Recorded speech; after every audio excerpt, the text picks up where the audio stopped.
Em nome do Pai, e do Filho e do Espírito Santo. Amém.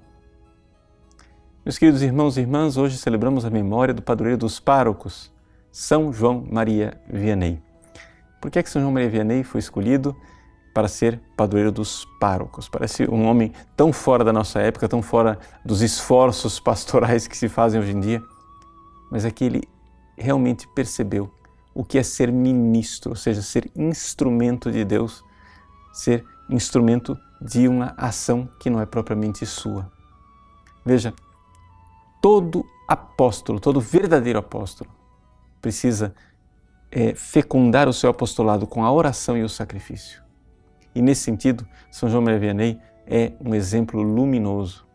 Ele foi nomeado para uma pequena paróquia de 250 a 300 habitantes, mas a paróquia de Ars é especialmente difícil porque os seus habitantes não queriam saber de religião, só queriam saber de bailes, de trabalhar no domingo e de ofender a Deus. Pois bem, São João Maria Vianney adota um método pastoral infalível. O que ele faz? Acorda às 2 da manhã, se prepara para a missa. Depois de celebrar a missa, ele fica em ação de graças e rezando pelos seus paroquianos até meio-dia.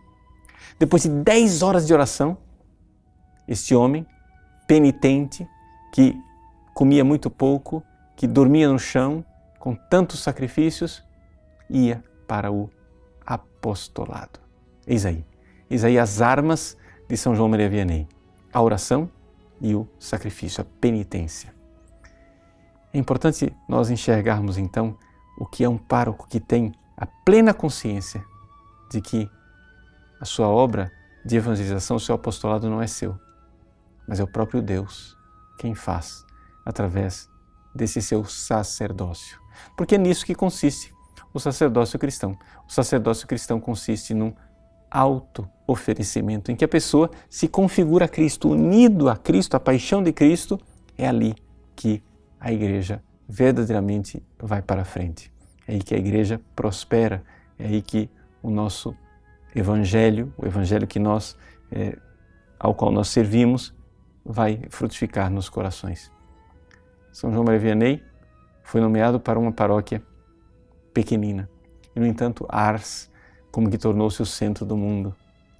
Ele, que vivia uma batalha verdadeira com Satanás, chegava mesmo a sofrer violência física, agressões físicas do demônio, ouviu um dia, perplexo, um desabafo do próprio demônio. Que se houvessem 3 ou 4 padres como ele, o seu reino, o reino de Satanás, estaria destruído. O Evangelho de hoje nos coloca exatamente essa realidade. A realidade da fé da igreja, a fé professada por Pedro, em que as portas do inferno não irão prevalecer. Mas para que isto aconteça, é necessário que Pedro se converta e compreenda que Jesus precisa ir para Jerusalém, morrer, para ressuscitar e nos redimir e salvar.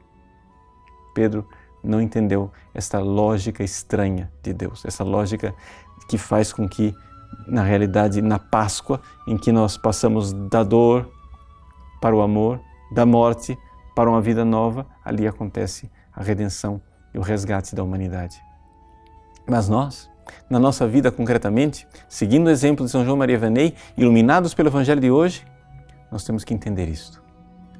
Não haverá redenção se nós não unirmos ao sacrifício de Cristo da cruz a nossa oração e o nosso sacrifício pessoal.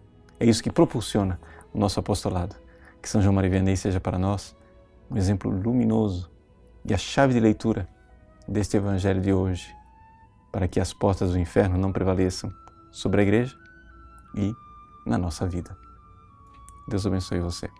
Em nome do Pai, e do Filho e do Espírito Santo. Amém.